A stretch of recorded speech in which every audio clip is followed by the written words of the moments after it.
bermaksud untuk menyampaikan materi tentang 10 hari terakhir, tapi izinkan saya mengambil kultum pada malam hari ini dari kitab yang berjudul Asy-Syama'il Al-Muhammadiyah yang dikarang oleh Imam At-Tirmizi. Kenapa saya sampaikan Bapak Ibu yang berhormat Allah?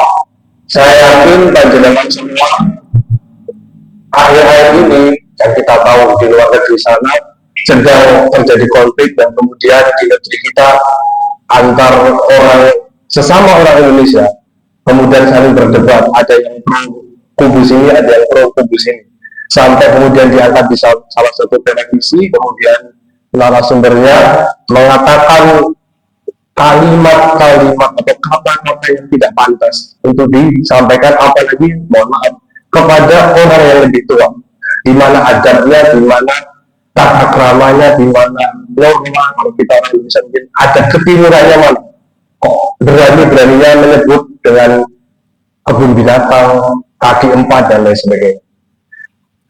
Kisah ini saya ambil bukan berarti dari kitab Asy-Syama'il Al-Muhammadiyah yang dikarang oleh Imam At-Tirmizi, bukan berarti saya membenarkan bahwasanya Bapak Ibu kemudian ketika ditindas, Bapak Ibu ketika difitnah kemudian diam saja, tentu tidak.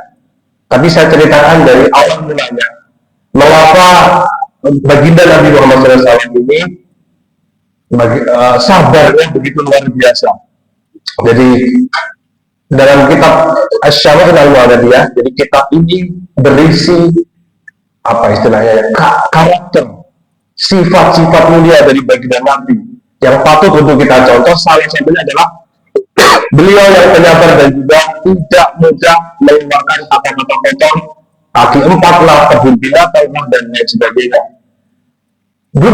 Disebutkan dalam riwayat tersebut, orang-orang Yahudi, orang-orang Nasrani itu dalam kitab mereka, Bapak Ibu, Injil Taurat, disebutkan bahwasanya salah satu ciri-ciri dari Nabi akhir zaman itu A, B, C, D, E, dan lain sebagainya.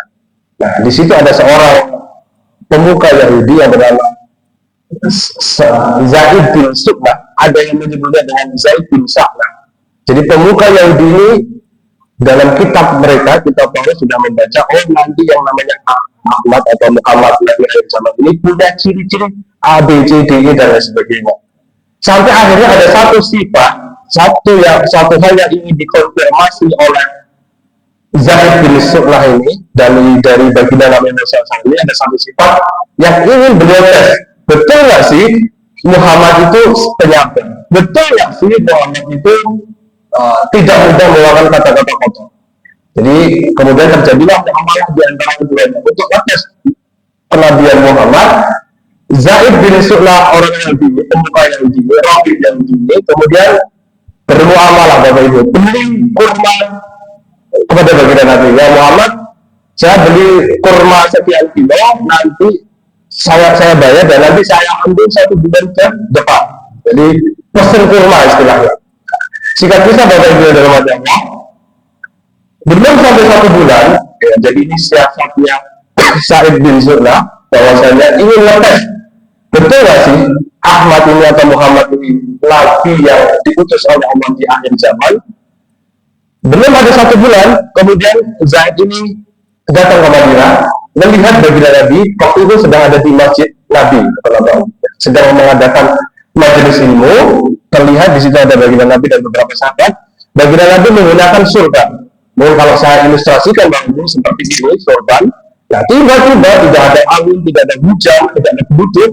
Tiba-tiba kemudian maju ke depan Zaid bin Su'bah ini orang yang tadi, kemudian kalau bahasa kita mungkin seperti mencekik, jadi surbannya itu dicekik seperti ini, seolah-olah mengancam, memang mengancam, kemudian mengatakan bahwasanya sesungguhnya Bani Abdul Muthalib ini apa istilahnya, mungkin klan atau suku yang tidak pernah menepati janjinya. Nah, di situ Bapak Ibu yang dirahmati Allah, ya, di majelis tersebut ada sahabat yang sangat cinta dengan baginda Nabi, yaitu sahabat Umar bin Khattab, yang tentu pasti kita tahu Bapak Ibu saja, ya saya yakin difitnah, Bapak Ibu saja, mohon maaf yang bukan bermaksud jelek, ada keluarganya dijelek-jelekan, pasti akan radang. Saya hampir yakin pasti akan radang. Nah, begitu pun dengan sahabat Umar bin Khattab. Nah, dia kemudian mengatakan bahwasanya wahai Zaid, apabila tidak ada Nabi kekasih Muhammad di depanmu itu, sudah aku tebas kepalamu. Nah, kemudian di dalam kitab Syamil Al-Muhadi dikatakan bahwasanya orang Yahudi tadi, Zaid bin Surah tadi, yang niatnya hanya ingin mengetes baginda Nabi, betul lah ini Nabi yang diutus Allah di akhir zaman. Kemudian faqala Yahudi, ya orang Yahudi ini kemudian berkata, ya Umar, anna ta'muruni bi husnil qada wa ta'muruni bi husnil tafadhi. Orang Yahudi itu kemudian berkata, ya Umar, apakah kalian menyuruhku untuk menagih dengan cara yang baik dan menyuruhku untuk membayar dengan cara yang baik? Kemudian baginda Nabi menjawab, karena ihraju illa an tamuru bi husnil qada wa tamuru bi husnil tolak.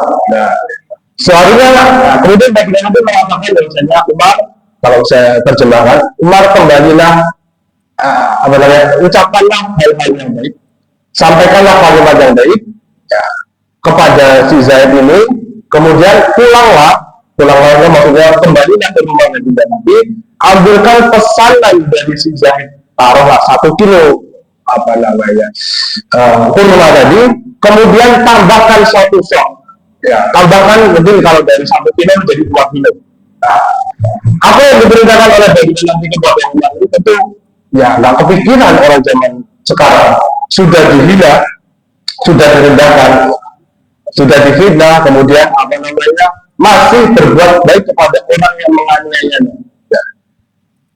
Kenapa kemudian sahabat Umar mengatakan kepada baginda Nabi, kalau bahasa kita saat ini Bapak Ibu, kok bisa Kanjeng Nabi sudah dihina, sudah dianiaya, diancam dan sebagainya, kok masih mau memberi 1 kilo lagi untuk sahabat Zaid bin Surah. Kemudian kita berarti menjawab bahasanya 1 kilo itu, taruhlah ya 1 sok itu adalah istilahnya mungkin untuk istilahnya memberikan kompensasi kepada Zaid atas ucapanmu yang tidak pantas itu. Singkat bisa Bapak Ibu, dalam kitab Syamil Al-Muhadi di bab ini disebutkan ternyata sifat yang terakhir ada pada diri bagian masalah yang akan dikonfirmasi oleh Zaid bin Surah ini betul-betul ada pada diri baginda Nabi Muhammad SAW. Dan kemudian tentu kita tahu, Bapak Ibu bisa googling, bisa baca kitabnya juga, sahabat Zaid bin Surah ini kemudian masuk menjadi seorang muslim. Bapak Ibu yang berkata Allah, sebelum saya tutup, kembali saya tegaskan bahwa saya ini adalah pembelajaran untuk berkarakter atau berperilaku yang baik, bukan berarti kemudian membenarkan bahwasanya kalau saya ditindas saya diam saja, saya tidak melawan dan sebagainya. Tentu tidak. Ada pos-posnya, ada sikonnya, situasi dan kondisi. Ketika kita mungkin ya levelnya masih standar, belum seperti level baginda Nabi sampai tinggi parita dan sebagainya. Contohnya baginda Nabi tidak perlu marah-marah, tidak perlu kemudian memukul balik dan sebagainya. Apalagi Bapak Ibu sebelum saya tutup, ini sudah di akhir-akhir Ramadan, biasanya orang mengatakan sabar, masih puasa, ya, masih bulan Ramadan, tapi puasanya datang. Nanti kalau sudah buka atau nanti kalau sudah Lebaran, baru kita konflik lagi. Tentu tidak, Bapak Ibu. Maksudnya adalah maksud ultim malam ini yang saya Al-Fakir sampaikan bahwasanya mari kita contoh sifat baginda Nabi, meskipun di dolimi membalasnya tidak kemudian dengan cara yang sama, dengan cara yang kasar, tapi beliau menunjukkan keluhuran adat dan sifatnya yang begitu mulia. Semoga kultur yang singkat ini bisa bermanfaat bagi Anda pribadi dan jenis sekalian untuk menjalani sisa-sisa Ramadan ini sampai kita bertemu di hari raya Idul Fitri 1440 Hijriah.